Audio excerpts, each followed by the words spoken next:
Welcome to Paving the Way podcast. I'm Seth Amoa, aka SA.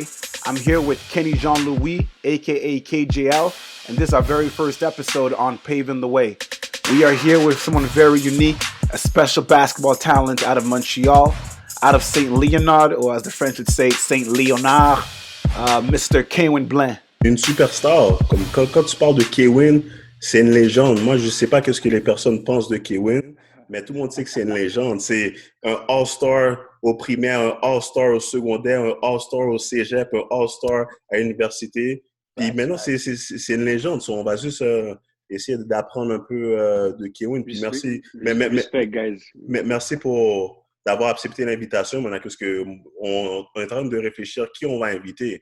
Puis directement, je me suis dit, tu sais quoi, je vais aller avec Kewyn, un gars que je connais depuis qu'on est grand comme 3 pommes. Tu vois ça? So, merci d'avoir accepté l'invitation. J'apprécie. I appreciate, guys. I appreciate. Thanks for the love. Good. So obviously, like every other start to every other thing when you're interviewing, we want to know, why did you start playing basketball when you were, I guess, what age did you start playing basketball? Why did you start playing basketball? Why don't you choose football, soccer? Why? But for me, I started playing basketball. I was like, maybe 10, 11. But like all the Asian guys, I played soccer too. That was my first sport, just like Kenny, I saw recently Kenny's picture while he was younger with his soccer outfit. I was like, God damn, man! We all play soccer, man. Like our parents thought we were the next Pele. Pele, yeah. So I started playing soccer just because of my dad, because my dad used to play soccer back in '80. Okay. But when I have two older brothers, and they were playing basketball. They were big basketball fans. And by being with them, I started catching up, playing basketball in my backyard, seeing the basketball games on TV, seeing Jordan, Kobe, the big guy back. I'm 27. Back then, when you played, how old are you before? Back then, when I started, I was like maybe 10, 11, for real. I used to shoot in the hoop. On the hoop, my bad. Like since I was like 6, 7 years old. But when I started playing a real team, a real basketball team, I was like 11 or 12 years old. And then I started playing in Saint-Ex. I have to represent where I come from. So that's where everything started, and I never looked back. Okay. Puis c'est quand t'as vu que comme le basketball c'était pour toi. C'est quand tu as vu que tu étais OK, tu étais bon. Moi, je me rappelle de Kewyn avec les tresses. Les personnes se rappellent de Kewyn avec la chasse. Moi, je me rappelle de Kewyn avec les tresses. il faut que tu parles un peu. Kewyn avec les tresses, 12 ans, 13 ans, qui shake tout le monde. Kyrie Irving dans ce temps-là. Là. Pour de vrai, pour moi, là, je vais te dire, quand que j'ai vraiment pris plus ça au sérieux, c'est mon premier training camp avec Team Québec. Team Québec, okay. Comme, vu que nous, on a... Genre, tu vois, nous, on vient de l'Est. Kenny, toi, tu sais plus. Seth, toi, t'es plus un gars de l'Ouest. Mais Kenny, t'as été à Iborassa. Moi, j'étais à Saint-Ex. Comme on avait... mais par rapport à Basketball Québec, on n'était pas vraiment... comme si on n'avait pas un gros nom, je trouve. Genre. Je me rappelle, c'était à Vanier, je pense, notre premier pour Team Québec U15. Mm-hmm. Puis là, j'ai fait le tryout, mais c'est comme si j'avais personne j'avais aucune référence, genre. J'avais juste ma game, genre. J'avais pas, genre, comme un coach ou bien... Pas que comme si mes coachs, ils ont fait beaucoup pour moi, mais comme si, pour me présenter, genre, je me suis présenté tout seul là-bas, genre. Comme je regardais d'autres gars qui ont fait l'équipe, ils avaient toutes, comme toi, les Kémy, les Kenny, ces gars-là, ils avaient Nelson qui était déjà là, Olivier Bétu, il y avait son frère aussi qui était en affaires.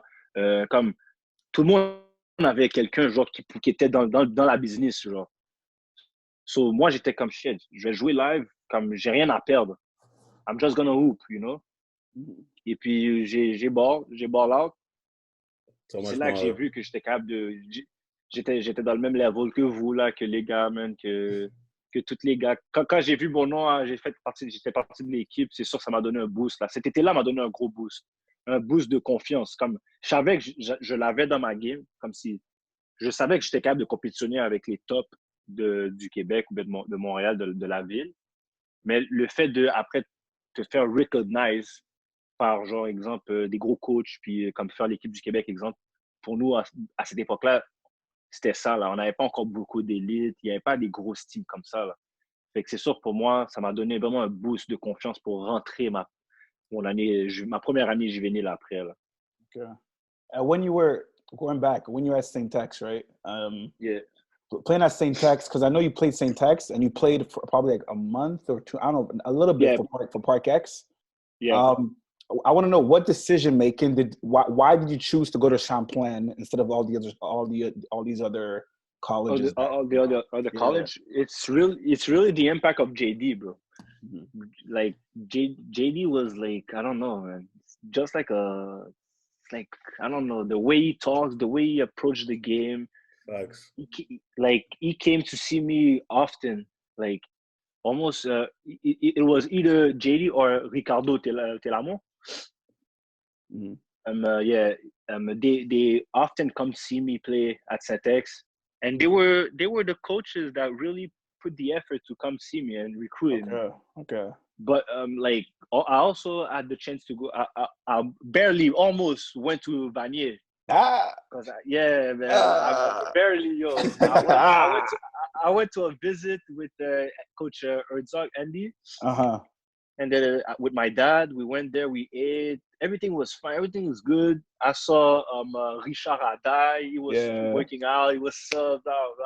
I was like, damn, maybe that's gonna be my next spot. And I don't know. After that, JD just came. I remember we had a practice. He came to see me, and then he never stopped coming. Okay. And like, so the effort that he put to recruit me was bigger than Vanier. Okay. So I think that's why I made that decision. Okay. Yeah, by far, JD is the best recruiter. Like, he was by far. Like, says. Just to put yes, I agree. No, I agree. Because I look at his resume. The players he's had for sure. Yeah. Okay, I know what you. Okay, but just I'm just gonna tell you. I'm a cheater, bro. My mom doesn't speak English, and JD came to my house, and after 30 minutes, my mom said, "You know what, Kenny? You're gonna go to Champlain." Just to put everything in perspective. JD was spinning bars then, okay. Yo, he was spinning bars, man. He came to Montreal, man, to see Kenny. That's true. That's for real. That's crazy. Yeah. Oh man. Yeah. So how was like you? So once, because I remember. So you went to Champlain. I know you went with Kenny and Youssef. Yeah. And you guys were a lot of rookies on that team. I remember that year. Yeah. Teddy Griffin. Yeah. We had also Irvin Ace. Yeah.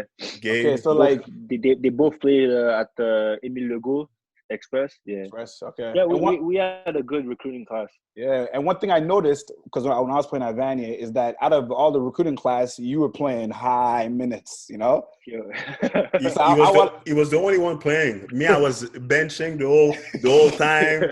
I was mad at him. Damn, yo, how come Kewyn's playing and I'm on the bench? Well, what's up? How come? How? Yeah, I was putting work in practice, man. Oh, for real. I don't know. I really don't know. That was the coach's decision, Mm-hmm. For real, like, I'll be honest, it was good. Like, for any basketball player, you come to a new team, you're a rookie, and you get playing time, you're not going to say no, Yeah. So that was a good experience for me. But I'll say, I think the reason why also, like, everything, it's like a puzzle. Everything was meant to go that way. I think with my position, I'm a guard, but the fact that I'm able to play the two, like a combo guard, and I put a lot of effort on defense. Most of like for me, defense is really important. So I think coaches, what they see in me is that he's a good basketball player, but he works hard on defense. And 9 out of 10, the coaches will like a player like that. So I think it's because I was able to play defense on my position. I was able to play the 1 and the 2, and I was able to guard. So no, like I know, like our starting our guards rotation was me, Adam, and Simon Bibo. They're two good, great guards, but IQ, everything, shot. They're really good. But I think what I had better than them, it's that I'm more athletic. Okay. I was more a defensive guy. Yeah. So like when JD wanted to put a different a stopper to stop the other point guards like Lenny, the I don't know, the Chris Joseph from Dawson, Robinson from Saint Foy, I was the guy to guard them. And the fact that, like, for instance, when we guys play against you guys, Lenny was killing. Like, Lenny's a good. Yeah. And Lenny's great. Yeah. So I was the guy that my job was to guard Lenny. So if Lenny plays 30 minutes, 40 minutes, I will play 30, 40 minutes. Okay. Because that was my advantage. I was really athletic for my position. You know me, like I have long arms. I play defense like crazy. Yeah. So I think that put me in first spot to be I was able to play right away. For example, Kenny or Youssef or the other guys, they weren't able because we were stacked. We were stacked. We were like maybe 10 to 12 deep. Yeah. Yo, Kewyn, I'm not gonna lie, I was jealous. Like me and Kewyn, we were in the same recruiting class, coming in. Kewyn's playing 30 minutes, 40 minutes. Me, I'm on the bench, not playing. Like, I'm not gonna lie, sometimes I was jealous, mad. And then every time I was telling my parents or my friends, oh, it's my first year, that's why I don't play. They were always saying, yo, no, stop that bullshit. Kewyn is the first year he's playing. Ça t'a motivé, man. C'est ça, non? Ça t'a permis d'aller...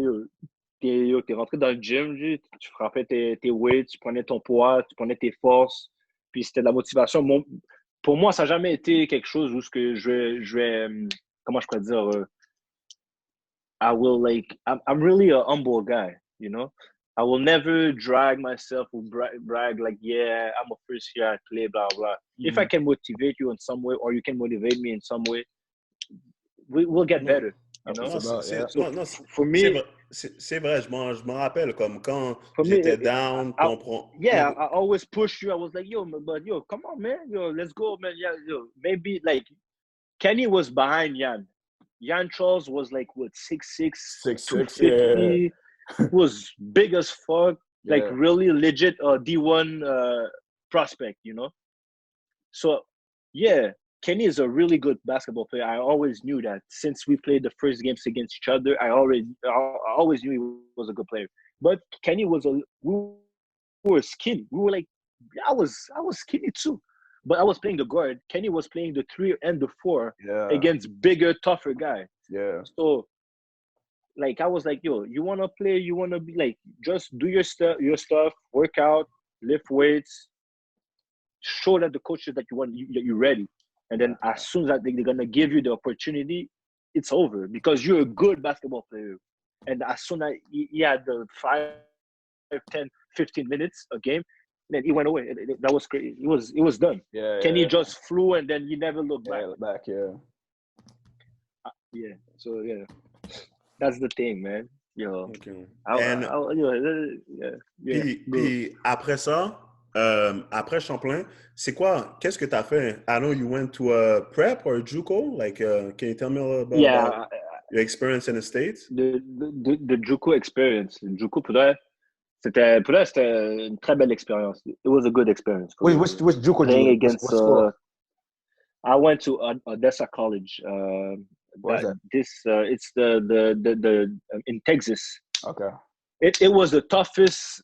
It was the toughest conference in JUCO in the States. Oh, okay. So I was playing against like good basketball guys. Like there's like before I got there, Pierre Jackson. Yeah. We used to play at Baylor with Kenny. Yeah. he played in my conference too. Okay. There's a couple guys who transferred from the JUCO to D1 who had a good career. So the competition was, it's not, I will say the difference between here in Montreal, Quebec, and there, when I like the difference between the CGF level, and the guys were just more athletic, bigger, stronger. So the game was fast. Yeah. So I had to learn to think quickly, do my move quick, like be just quicker. My shots, I had to like release quicker. I had to work harder. But I think the mental game, it's the same. I don't see any difference. I feel like we're smart enough to play at the highest level. It's just that the speed of the game was totally different. So I had to adjust. What made you go to JUCO, and like why didn't you just go from here straight to CIS U Sport? Why go to JUCO or? It's like I don't know. Like I'll say for myself, but I think there's a lot of kids or young basketball players who are also can relate. Like we started playing basketball as like when we were young, and we always look up to the States. Yeah. We always look up to achieve our like career at the highest level. We have to go down south. Yeah. So for me, just like any basketball guys, I was like, yo, for me, I have to leave. I have to go. The biggest stage, it's down there. Okay. But by getting older, you see things differently. But when I was a 14, 15, 16, 17 years old guy, I was like, yo, I don't want to stay here. I just want to hoop in the States. Okay. Yeah. But it's not because you go to the States that you're gonna become the greatest basketball player that you can be, because there's a lot. By playing both CIS and in the States, I learned a lot just here in Canada. Like I feel like the basketball in Canada, it's really nice, man. Yeah. And so that's why I moved. So after JUCO, like I know you went to Carleton right away. Like how was that? Carleton University. How was that experience? You see, how did you? Wait, I want to know first before that we say that. So you went from JUCO, and then when you made the decision to come back to Canada to Carleton. So what made you? Why Carleton? Home. Why did you want to go to Carleton? Like Carleton was already doing good, you know what I mean? Like they're already on top. Why you decided to go to join that team and not a team like another team that was like mediocre? Another school. Yeah. But it's really the impact that Dave Smart from my standpoint, Dave Smart it's my best coach ever for me. Like I learned so much outside of the court, inside of the court from that man. Mm-hmm. Since till this day, I'm able to send him emails or talk to him. Like this summer, I went to Place Belle. They were playing against USC. Yeah. And I was able to watch the game, and then we took time to talk. And then he was like, "How's life? How's everything?" It's like I learned so much with Dave. Like he gave me so much knowledge about just the game, but mostly about life. Be a man. Like, and nothing it's granted. Like you have to earn it. You have to work hard. You have to go get it. Like just for the basketball standpoint, I learned so much that my game got so much easier going there and understanding the program, like the way to play. Mm-hmm. So I felt like my IQ I boosted my IQ so much by going to Carleton. So by speaking to him that summer that I had from JUCO to come back to Montreal in Canada, the time that I spent with him and we talk, and then I visit the school and I learned about the championships, the history of Carleton. I was like, yeah, they're a good team. I don't think they really need me, but I need them just to learn me as a person, you know. Mm-hmm. Because I don't see like if like we were really good. Yeah, like it's not to brag, but most of the time the practice were harder than the games. Like every time, like we were killing each other in practice. So in games, it was like not piece of cake, but it was easier because we knew, like, we played at a high level. So when we play against another team, like, the only team that can beat us, it's us. Yeah. Yeah, Okay. me So and Seth, that's the mentality that. me and Seth, we were just looking at the stats and all the games, and all the game was like 30 points, Blowout. 20 Yeah, points, blowout. It was crazy, and the thing is that it's really the mental. Dave Smart's, I don't know, man. His last name is Smart, but the guy is really smart, man. It's crazy. Like, What? you go there, and then I don't know, the experience that I learned, everything that I learned from just watching tapes, watching my weaknesses, learning the game. I learned so much. You played with the scrubs, right? Yeah, I played with the scrubs. Okay. I played with the scrubs. I played with Tyson Hines, one of my top posts that I ever played with. Our team was stacked. We were stacked for real. We were stacked. But if you see us on paper, or you see us like just looking at us, you're like, those guys are bum. Like, the first time I came to practice, I was like, yo, there's a guy, he looks like a farmer. The other guy is like tiny, shy. Like, no one's looked like a real the basketball guys with the bag, the socks, swag. The swag. No, they were like normal guys. So I'm like, yo, but yo, damn, everything was automatic. Yo, you see the guy wide open, one shot, pump fake, like, everything was Like sharp. you said, it started off with practice, right? Yeah, yo. So, like, I was like, ooh, okay, it's not gonna be easy. So what happened to the first game against the Windsor? first game we got to talk about. You guys took that loss. Do you remember? Yeah. I remember. We lost against Windsor. It was Windsor. Yeah. So what we happened? lost against. I think we were too. I think the overall of the team, we needed that to just like a kick in the butt, you know. Yeah, got too comfortable. Yeah. Because I think we were one of the, like, I think just by seeing the roster, we were deep, but also we were really talented. So even Dave Smart, he was saying, this year it's one of my most talented team that I ever had, regarding of the position, the players that he had with him.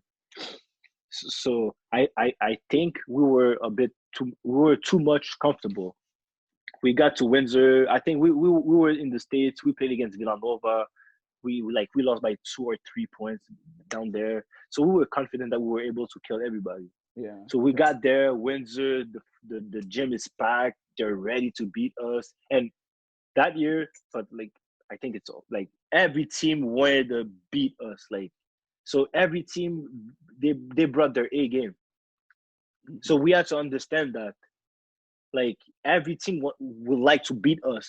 So they will, like, be sharp that week to play against Carleton and beat us. So the first game we got there, we got our ass kicked, my bad. And then that was a wake-up call. That was a wake-up call, and then we never looked back, and then we won all the games the remaining of the season. How does it feel? Like, I'm sure a lot of people in Canada, like, especially in the youth sport, a lot of players play in hope to win a national championship, you know?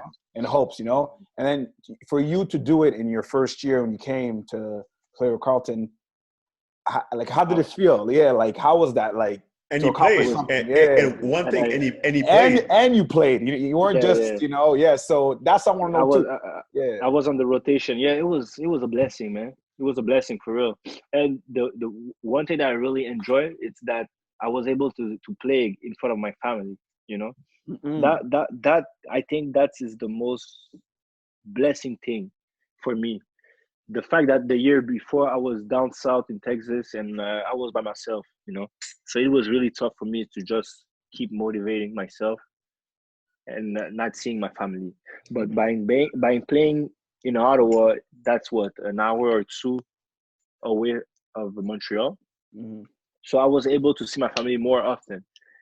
And being able to play the national championship game at in Ottawa, because the national was in Ottawa, all my family came. There were like maybe 30 people cheering for me in the stands. My cousins, my nieces, my dad, moms, my brothers, my sisters.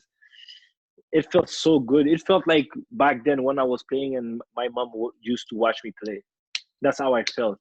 So that I think that was the greatest thing for me, because I was able to win a championship and my family was able to see me play also. So it was just beautiful. And just staying on the family topic, like Yeah. like your family was always there, even when we were playing Benjamin, Cadet, Juvenile. Your family was always there. Like I knew My your mom, your two brothers, your mom, your dad, and coming like from where we come from. Like my mom and dad was not always there. They were working, and most Black parents from Montreal or Saint now, they are not there. So can you talk a little bit about the impact that your parents and family had on you? Big time. I had a support system all the way through my career. That's right now I'm coaching kids, and that's every time I see parents, I always take the time to just thank them, because it's really important. Yeah. You don't see it, but for the kids to be able to see their parents in the stands cheering for them, even if they play well or not, it's so much. It's good. It's just good. So for me, my mom. She was the mother of everybody on my team, from grade, like from my first year in second in high school.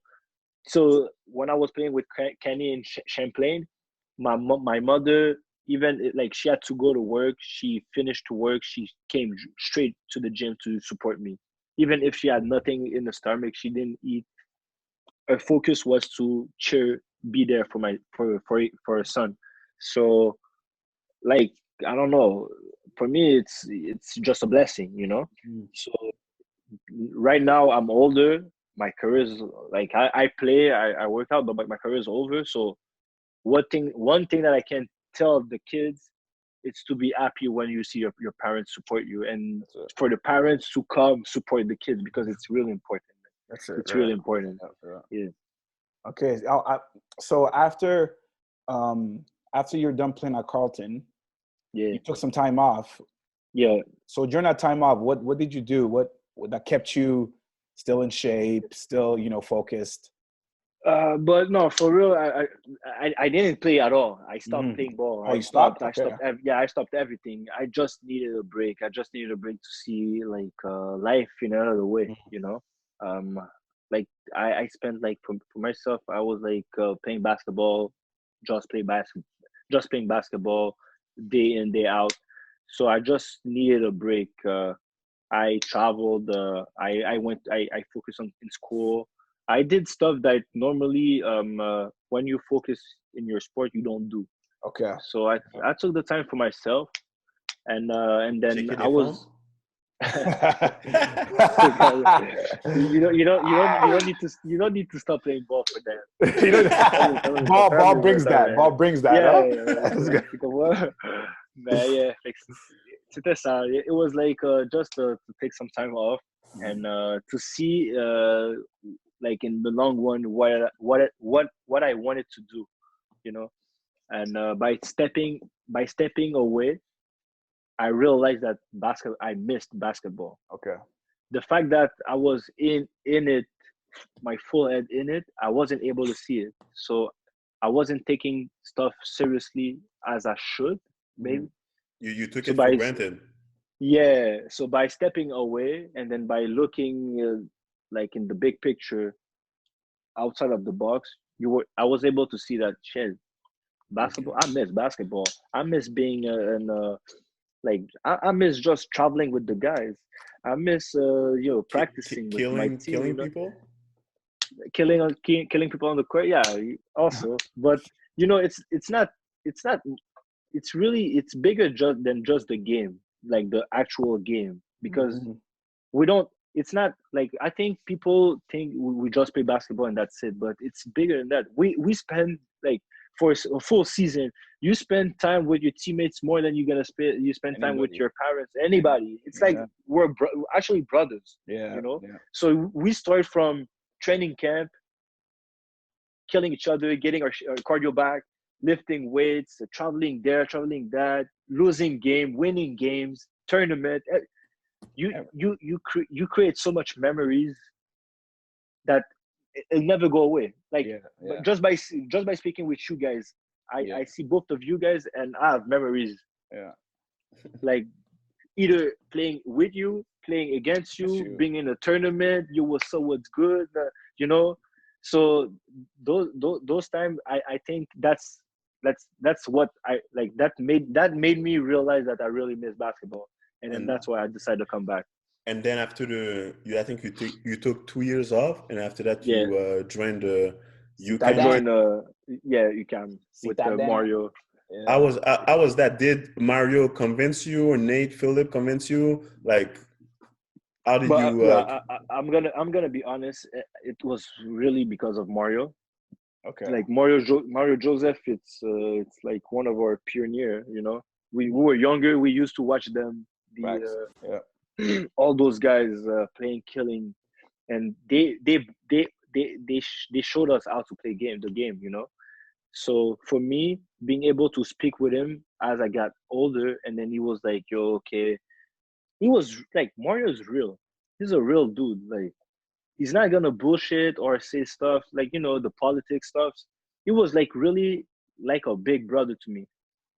Like he knew my strengths, he knew my weaknesses, he knew where I come from.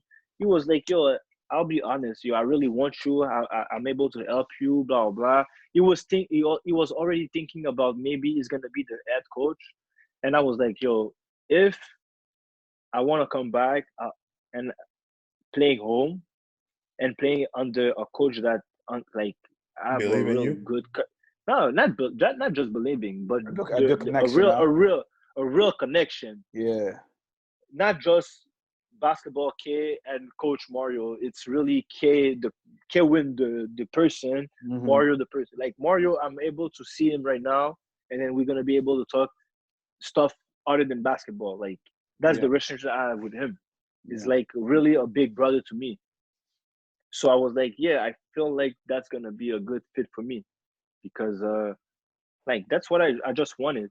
And also there was already Gresh on the team, David Sen. We had Jean-Yves, Kazadi, all those guys. I knew them since way back. So it was like, I will play with friends. Your friends, yeah. So so it was like a new experience. Then you came playing. You came that year just you want to MVP that year. I think that's why right now I'm a little bit shocked because you said you took time off. You didn't play basketball at all. Is the Jordan of Montreal took 2 years off and then came back MVP already? Like that's what we lost, man. We lost. No, but you guys went to the final for the first time in a while, no? If I'm not mistaken. So that was Who they play in the finals? McGill, huh? You see, that's wow. That's to me. That's you took 2 years off, came back, MVP of the league, get to the finals, first time in God knows how long. That's why'd you stop playing ball, bro? For real, for real, I don't know, man. Ball for me, I don't know. Ball is life. Like, it's not life, but ball for me is always gonna be there. I always gonna be a ball player, even if I'm 50, 60 years old. It's mostly regarding of what I wanted to do outside of basketball. And I always, like, for myself, I always wanted to do stuff that impact the youth. No, but true. But like what I'm studying, what I'm doing right now, it's the opposite of being a sports athlete. Okay, talk to us more about that. Yeah, so like right now, I'm in the construction field. Okay. So by being there, there's like I wasn't able to go to school, study what I wanted to do, and play ball because they don't offer those classes. So I always went to school, and my option was playing ball and then go to school for me.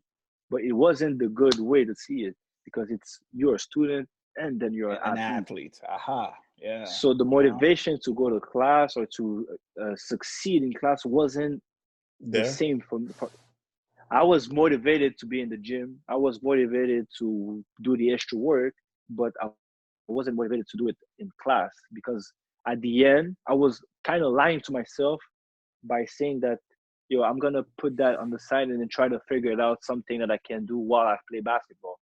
Yeah. I tried, but I wasn't able to, Kewyn, do you remember Steve White, study hall? Shout out to Steve White.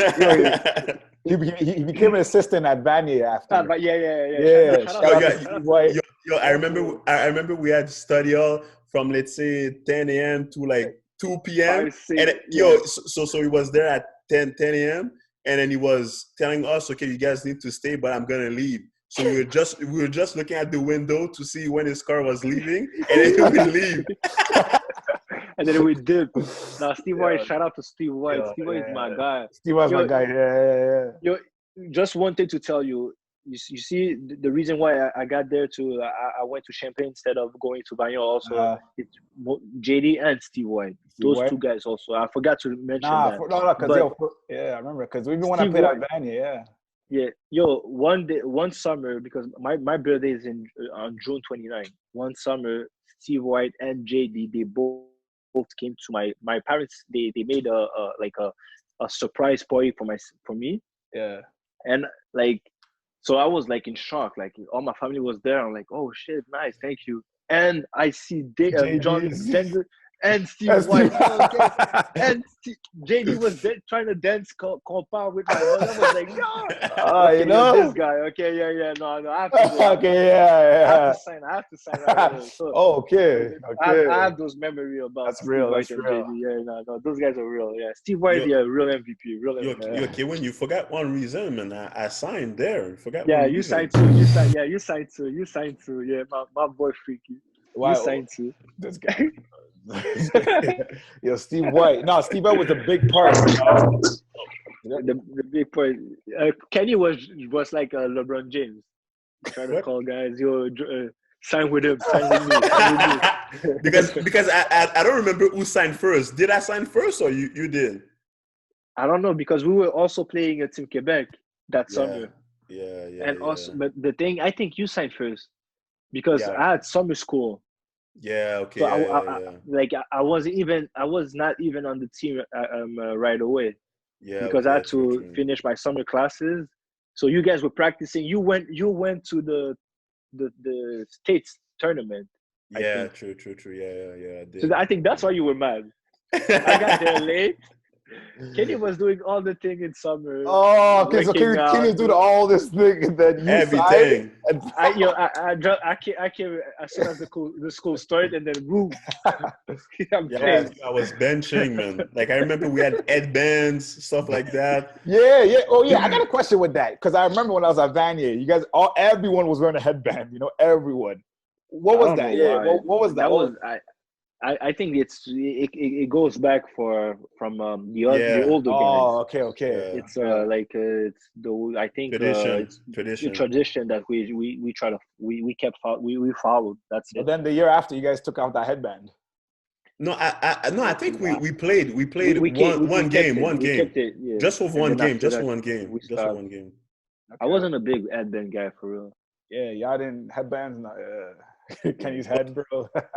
Okay, Kenny was playing with his headband like that, like this, and it was thick. Damn, this guy, man. Just quickly before we continue, we like to play a game, okay? Start, bench, or cut. Okay, so you have 3 guys. So start, bench, or cut.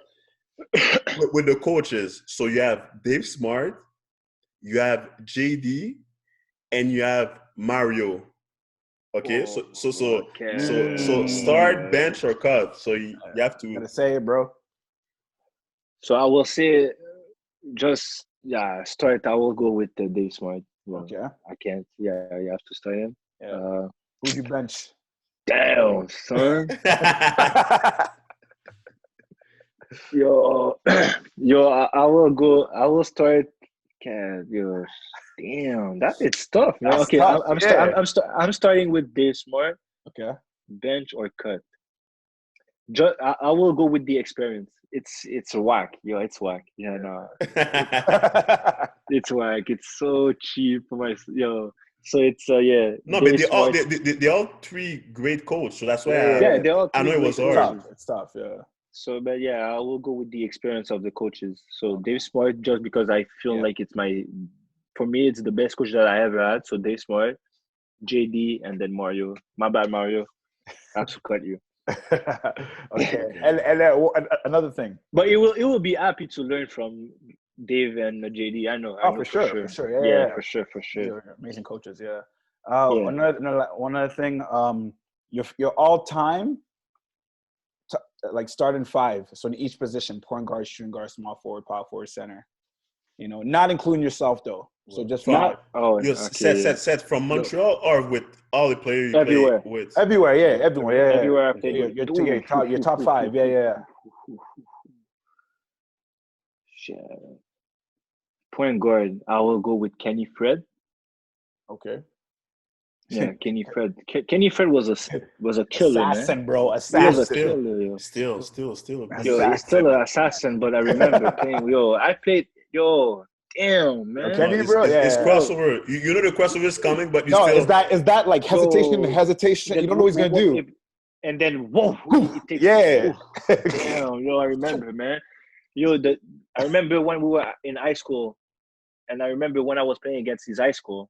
The day before, I was in bed and was like, God, damn, tomorrow, man, I have to guard this guy. I was really thinking. I was like 13, 14 years old, and I was like dreaming about his crossover, and I cannot get cross. Yeah.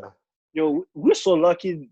There was back then. There was no IG. No IG, no YouTube. No YouTube. We're lucky, man. But this guy, that was a tough point guard to play against. So your PG. So I will go. I will go with him. My shooting guard, I will put Phil Scrub. Scrub. Oh yeah, this guy's automatic. What's good is like he plays he's calm. Like he's clean. Yeah, he's calm. Always calm. Yeah. Always under control. Composed. Poised. And then you see the stat line 36. Like 8 for 10 for threes. I'm like, God damn. And then he's like, yeah, what's up, kid? Like quiet. He's a quiet guy. He never talked. He was always quiet, killing on the court. So I will put him small forward position. I will go with my boy from Detroit, Derek Borden. I played with him in JUCO. Now he plays overseas, and this guy's a monster. He's like 6'6", 6'7", and he can do everything on the court: shooting threes, dunking on people, blocking shots, get rebound. He's a killer. So I will put him at the 3 spot. 4 and 5. The 4 spot. The guy from Carleton, no? No, the 5. Tyson, I'll put him 5. 4 spot, I have to go with Ibrahim Apia. He was good. He was a big, but he was like Tim Duncan. He was like a Tim Duncan, efficient. Yeah, efficient, smart, and just outside the court, this guy he always took us on the like, yo guys, come, yo, I'm gonna give you. Sometimes I didn't have money to buy stuff to eat, and Ib was like, yo, I got you, man. Yo, let's eat together. So that the relationship that I had with him, like that, you can't tell, you can't say nothing wrong about this guy. Just you said Kenny, typically just like a Tim Duncan type of guy, always efficient, always doing the smart thing on the court. He never wants to get the ball and like always. He didn't care if he scored 2 points. Yeah, he always wanted to win. Yeah. So it's so easy. It's so easy to play with guys like that.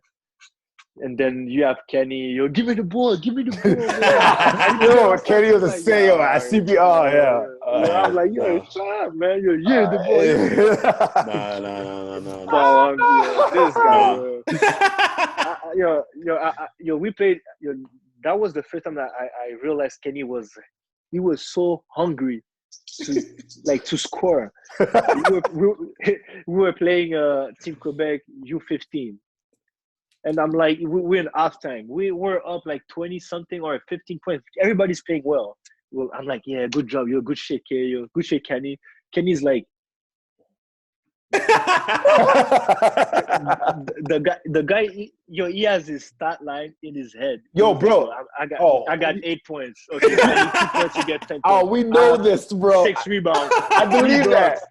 I'm like, I believe that. I believe yo, at CBU, at CBU, this guy will be in his room, and he'll come out. He'll be like, yo, Seth, I'm averaging 13 points, 7 rebounds, 8 assists. Yo, that means I need to score this much in the next game to get this, you know. I'm like, okay, you trying to win, bro? Yo, the crazy thing is that year we won, and then he won the MVP of the tournament. So I was like, okay, that's good. The guy was averaging a double-double. Oh, okay, Kenny, yeah, just he was averaging a double-double. But bro, I was grabbing every rebound, bro. I was hungry, I was like I was the Dennis Rodman of that team. You were grabbing a lot of rebounds, but the crazy thing is that you were counting them. You were like, okay, I have 6 rebounds. That's Kenny, bro. That's Kenny. So I need 5 more to get a double-double. So I need 4 more. Okay, I have 12 points. Okay. Let's change subject. Let's change subject. Okay, wait. Who's your fifth? Your center? My fifth, like I said, I told Kenny, Tyson Hines. Tyson, yeah. That guy was. Yeah, it was. It was good. Left shoulder, right shoulder, hook shot, everything was pure. Pure, huh? It was a good center. Okay. So now what I want to ask you is, right now, since you're done playing ball, what are you doing right now besides like working and like, or even work, or what are you doing now? Yeah, tell us what Kewyn Blain is doing. But first of all, like we play. I play in the Era League. Era League, yeah. Yeah, the Era League. I have to shout out the Era League. Shout out to Edsel, Andy, all those guys. It's a pretty decent league. So that I keep every Sunday. We hoop at the Era League. That's what I do. I also coach the youth in Laval with Yul Michel, and I also have a program that I'm looking for. But mostly I wanna share my experience of a basketball player to the younger guys. Mm-hmm. I'm not looking to be a coach like at the ISO level or the CJ or anything like that. Right now, what I'm focusing is to just be a trainer. Train mostly in my position.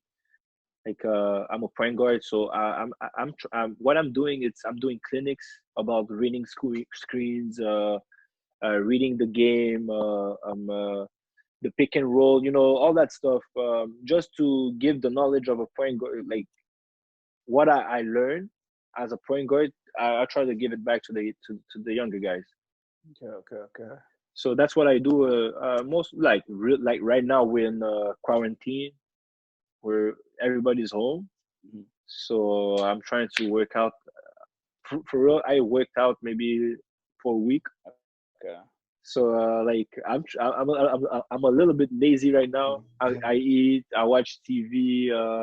I try to take some time off, because I know as soon as we start back, like we're gonna push, and we're not like I'm not gonna stop. So I just take care of myself, and I'm not trying to go out often, to get the germs and everything that's going on. So I'm staying home. Talk to my family. I call my mom every week just to see if she's okay, if she's good. But before the COVID, all that situation, what I was doing, I was coaching the younger the kids in Laval 3 times a week.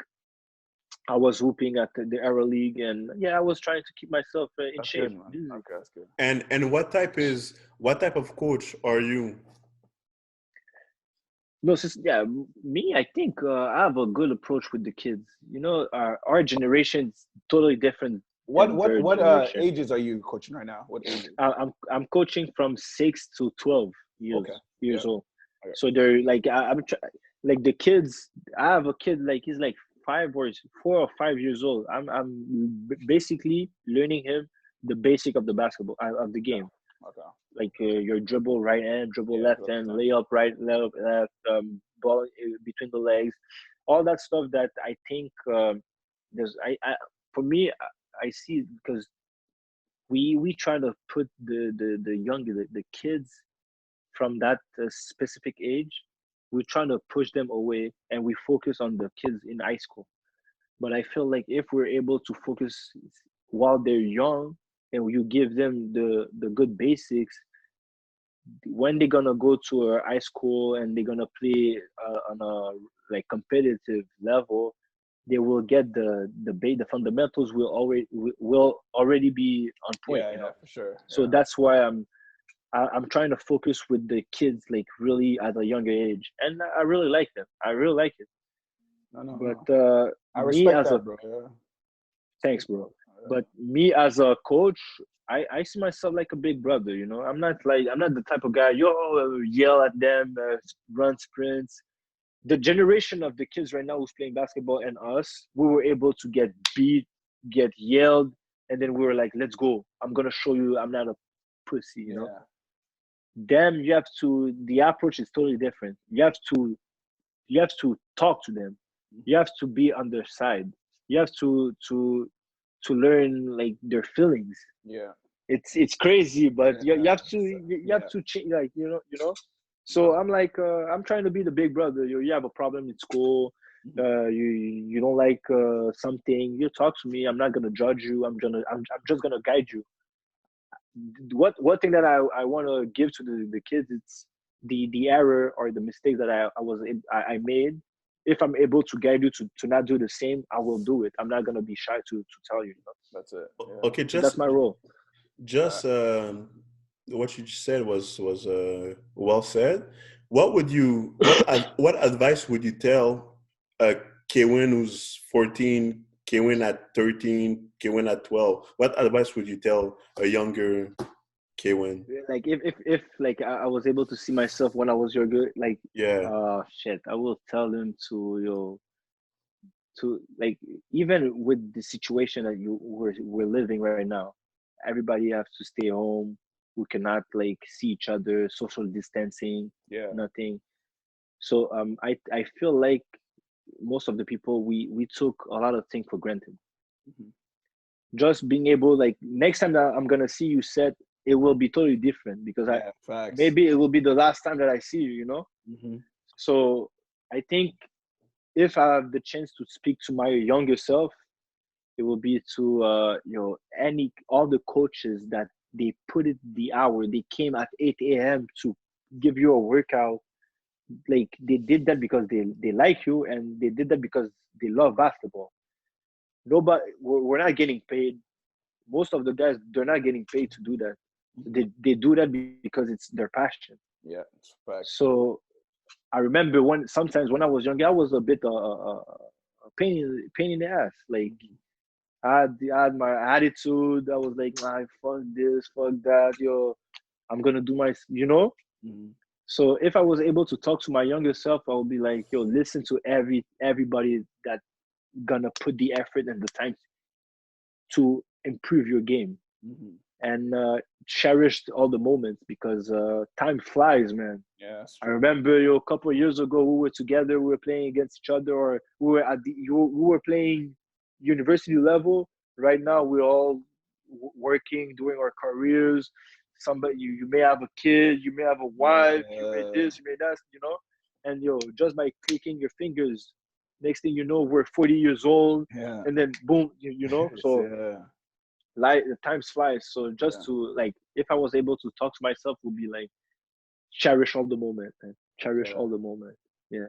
Listen, Kewyn, man, it's been a pleasure talking to you, man, and getting to know your inside outs of basketball and how your career went and how your path went. I'm sure, like many of us, we didn't know half of it, right? And like you just spoke to us and we asked you questions and you answered, you answered really well. And for real, one thing I'm gonna take from this is I don't know if you remember when I played for Lauren Hill. Yeah, I remember. And you played Saint-Ex, our provincials, yeah, man. Yeah, I remember. Our team kept losing to you guys. So yeah. Yo, we're from way back. Yeah, so like you guys were good. You guys were good. Man. Yeah, it's been way back. So like, and how we all connected. We all played at Parkex for like a little bit together, and then we all respect each other. That's how like you like a lot of people understand. We're interviewing you. The reason why we chose to interview you is because you've paved like the roads you've taken has opened doors for a lot of players now. Whether it's to Carleton, it's to Champlain, it's to Saint-Ex, it's to UQAM. Anyway, you've opened doors, and that's what like what many want to say. Like basically is we appreciate what you brought to the game, in Quebec. Yeah, I appreciate all you guys are great basketball guys too, man. I remember you, That's what we appreciate. Till this day, Yeah. Said Kenny, we still play, Montreal legend. Yeah, so like that's what I'm saying. So like we appreciate what you brought to the game in Quebec, what you brought to the game, what basically you, like I said, you've paved the way for a lot of kids now, right? And we just show your appreciation that it doesn't just take. It's not just about on the court, but it's off the court too. It's off the court, and a lot of it is that you build relationships along the way, So basketball is not just a game; it's a way of life. No, it's not just a game; it's a way of living, Mm-hmm. Yeah, we all can relate to something just because of the orange ball. Yeah, so exactly, basketball, definitely. it's bigger than that. Mais merci d'avoir accepté notre invitation. Mais comme je te dis, quand je pensais à qui on va inviter en premier, on a pensé à toi directement. Puis nous, on est still friends jusqu'à présent. Ça va jamais changer ça. Puis j'apprécie énormément. Tu m'en parlais de ton idée. Moi, ça me fait plaisir. C'est des affaires. C'est pour ça qu'on fait ça. C'est pour la jeunesse, la relève, So, Yeah, and thank you for your time, Kewyn. And for our listeners, don't forget to subscribe on all platforms. Once again, I'm SA. I'm KGL. And stay tuned for episode 2.